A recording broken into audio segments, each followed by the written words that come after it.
ሰላም ጤና ይስጥልኝ የተወደዳችሁ የቻናላችን ቤተሰቦች እንዴት ናችሁ? በያላችሁበት የዓለም ዳርቻ ሰላማችሁ ይብዛልኝ። ዛሬ ደግሞ ለየት ባለ ሁኔታ ለጀማሪዎች በሚመጥን ሁኔታ ባለ ሁለት ሆሄ ፊደላትን ብቻ እንዴት አድርገን ቃላት መመስረት እንደምንችልና ትርጉም ያለው ቃል እንዴት መመስረት እንደሚቻል አብረን የምናይ ነው የሚሆነው። ረጋ ብላችሁ እስከ መጨረሻው ለመከታተል ሞክሩ።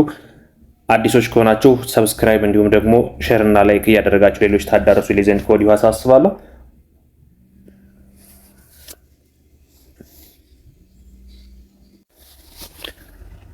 ስለዚህ ዛሬ የምናያቸው ደግሞ እነዚህ ባለ ሁለት ሆሄ ፊደላትን ነው። ረጋ ብላችሁ እስከ መጨረሻው ለመከታተል ሞክሩ።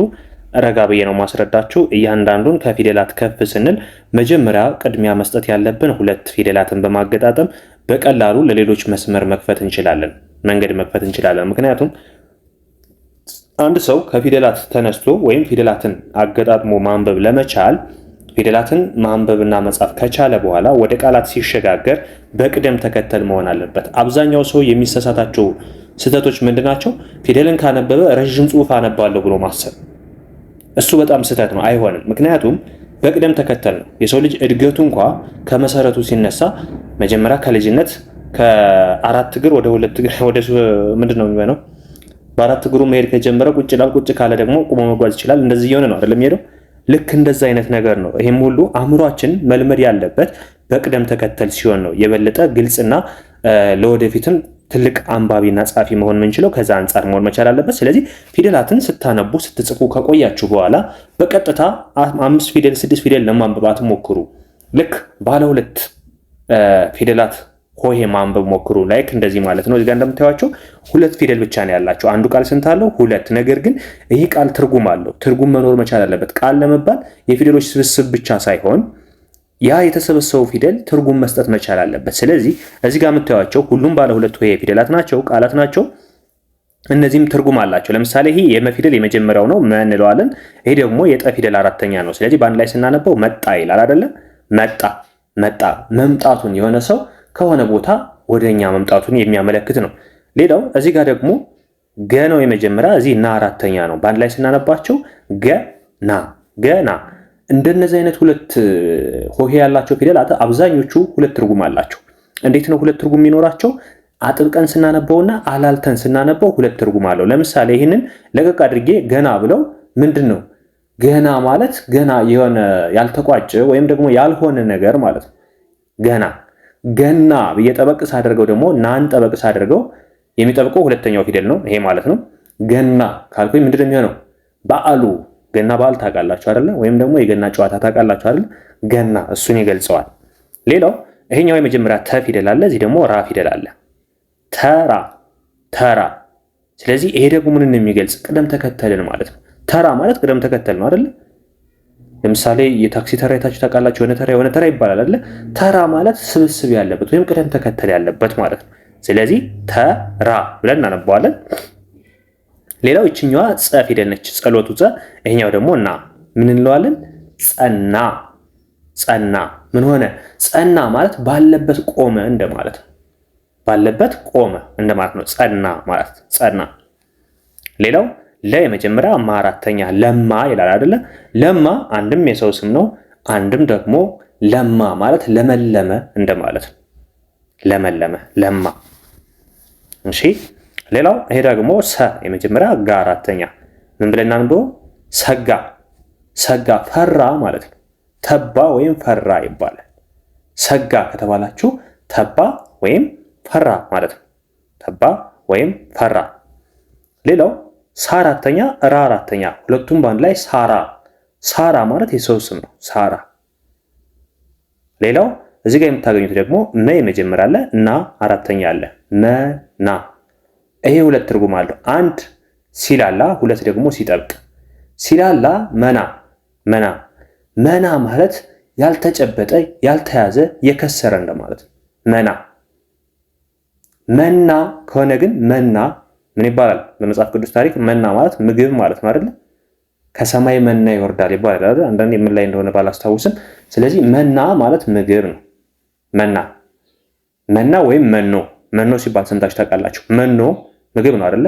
የሰውም እንስሳትም ሊሆን ይችላል። መኖ ሲባል ሰምታችሁ ከሆነ መኖ ማለት ምግብ ማለት ነው። በሌላ አባባል መና ማለትም ምግብ ማለት ነው። ሰፋ ሰፋ ምን ማለት ነው? ሰፋ ሰፋ ማለት የሆነ ነገር ከመጀመሪያው የተሻለ ሆነ ወይም በብዙ በዛ ማለት ነው። በዛ ማለት ነው። ጣለ ጣለ የሆነ ነገር ምን አደረገ? ጣለ ወደ መሬት ወረወረ ወይም ጣለ እንላለን። ጣለ። ይሄ ደግሞ ደና ደና ደና ምን ሆነ? የሆነ ነገር አልደረሰበትም ጥሩ ነው ማለት ነው። ደና ነው ከተባላችሁ ጥሩ ነው ማለት ነው አይደለ? ጉዳትም አልደረሰበት ባለበት አለ እንደማለት ነው። ደና ነው ካልነ ጥሩ ነው ማለታችን ነው። ደና ብለን እናነባዋለን። ደና። ይሄኛው ደግሞ በ ከዛ ላ ምን ብለን ነው የምናነበው? በላ በላ።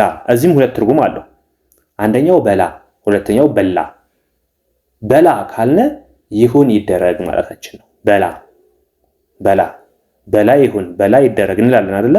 ስለዚህ ይሁን ይደረግ ማለት ነው። በላ ስናጠብቀው በላ ተመገበ ማለት ነው። በላ ካልነ ስናጠብቀው ተመገበ ይሆናል። ተመገበ። ሌላው እዚህ ጋር የምታዩት ደግሞ ራ አራተኛ፣ ደ የመጀመሪያ፣ ራደ ራደ ምን ማለት ነው? ራደ ማለት ተንቀጠቀጠ እንደማለት ነው። ራደ ማለት ተንቀጠቀጠ ማለት ነው። ራደ። ሌላው ይሄኛው ደግሞ ታማ ታማ። ይሄ ደግሞ ታማ ማለት ምን ማለት ነው? ያ ሰው ባልሆነ ነገር ምን ሆነ? አበጠለጠሉት ወይም አበጠሉት እንደማለት ታማ። ሁለተኛው ትርጉም ደግሞ ታማ ተበላሸ ማለት ነው። ተበላሸ። ሌላው ሄ አምስተኛ፣ ደ የመጀመሪያ፣ ሄደ ሄደ ከአንድ ቦታ ወደ ሌላ ቦታ ተንቀሳቀሰ ማለት ነው። ሄደ ማለት ተንቀሳቀሰ ማለት ነው። ሄደ። ሌላው ከአራተኛ፣ ሳ አራተኛ ምን ይላል? ካሳ። ሁለት አይነት ትርጉም አለው። ካሳ ካሳ። ካሳ ካልነ የአንድ ነገር መካስ ወይም ደግሞ በተበደለው በደል ልክ የሆነ ነገር መስጠት ማለት ነው። መካስ ማለት ነው። ካሳ ካልነ እሱ ነው። ካሳ ካልነ ደግሞ ምንድነው? የቢራ ካሳ ሊሆን ይችላል። የሆነ ካሳ የሆነ ነገር መያዣ የሆነ ነገር ካሳ እንለዋለን። ካሳ ኮንቴነር እንደማለት ነው። የሆነ ነገር የምንይዝበት ካሳ ይባላል አይደለ? ስለዚህ ካሳና ካሳ። ካሳ ከሆነ በሆነ ነገር በምትኩ መስጠት ማለት ነው። አንድ ሰው ከበደለ ካሳ ይክሳል አይደለ? ስለዚህ ለበደለው ካሳ ያስፈልገዋል ይባላል። ስለዚህ ካሳ ማለት በሆነ ነገር ጥፋት አጥፍቶ ለዛ ነገር ተመጣጣኝ ውጤት ወይም ተመጣጣኝ ነገር መስጠት ማለት ነው። ሌላው ጣ አራተኛ፣ ና አራተኛ። ጣና ምን ይላል? ጣና ጣና። ጣናን የማያውቃለ? ጣና።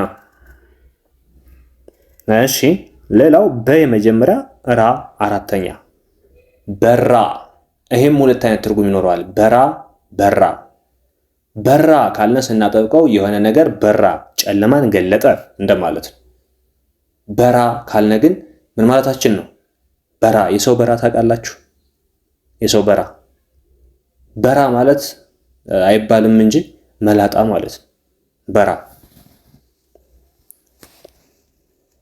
ሌላው መሮ መሮ መሮ መሮ የሚያውቃለ? መሮ ማለት የእንጨት መቆርቆሪያ ነው። የእንጨት ቆርቁረን የሆነ ነገር ልንሰራበት የምንችለው ነገር እሱ ከብረት የተሰራ መሮ ይባላል። መሮ። ጅማ ጅማ ጅማ ሀገር ነው፣ የቡና ሀገር፣ አብዛኛው ሰው ያውቀዋል። ጅማ። ጊዜ ጊዜ ጊዜ ማለት ደግሞ እኛ እኩል የተሰጠን ነገር ግን እኩል የማንጠቀምበት ተፈጥሯዊ ምን ልበላችሁ ስጦታ፣ እሱ ምን ይባላል? ጊዜ። ነገር ግን ስንቶቻችንን በጊዜ እኩል የምንጠቀመው? በዚህ ዓለም ላይ ለሰው ልጅ እኩል የተሰጠው ነገር ቢኖር ጊዜ ነው። ግን ጊዜን በአግባቡ ባለመጠቀማችን አንዱ ድሃ አንዱ ሀብታም ይሆናል። አያችሁ፣ ድሃና ሀብታም ያደረገን ጊዜ ነው። ጊዜን በአግባቡ ባለመጠቀማችን ነው። ጊዜ እኩል ነው የተሰጠን፣ ነገር ግን ያጠቃቀማችን ጉዳይ አንዱን ትንሽ አንዱን ታላቅ አድርጎታል ማለት ነው። ስለዚህ ጊዜን በአግባቡ መጠቀም መቻል አለብን። ማኛ ማኛ ማኛ ማለት የሚያምር ጥሩ ቆንጆ እንደማለት ነው። ሌላው ማሳ ማሳ ማሳ ማለት ደግሞ ማ አራተኛ ሳ አራተኛ በአንድ ላይ ስናነበው ማሳ ማሳ። ስለዚህ ማሳ ማለት ደግሞ ምን ማለት ነው? ማሳ ማለት የሆነ ቦታ የእርሻ ቦታ ማለት ነው። ማሳ ማለት የእርሻ ቦታ ማለት ነው። ማሳ የእርሻ ቦታ ማሳ። ሌላው ዋዛ ዋዛ ማለት ደግሞ ምን መሰላችሁ?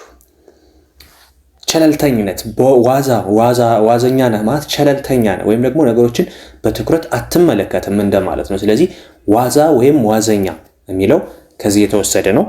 ቤተሰብ ዛሬ ያየናቸው ቀለል ባለ ሁኔታ ፊደላትን አገጣጥመን በሁለት ፊደል ብቻ ትርጉም ያላቸውን ቃላት በተለይ ደግሞ እነዚህ ሁለት አይነት ትርጉም ያላቸው ሲጠብቁና ሲላሉ ሁለት አይነት ትርጉም ያላቸውን ቃላት አይተናል። እናንተም ትማሩበታላችሁ ብዬ አስባለሁ። ለቻናላችን አዲስ ከሆናችሁ ሰብስክራይብ እያደረጋችሁ ተከተሉን።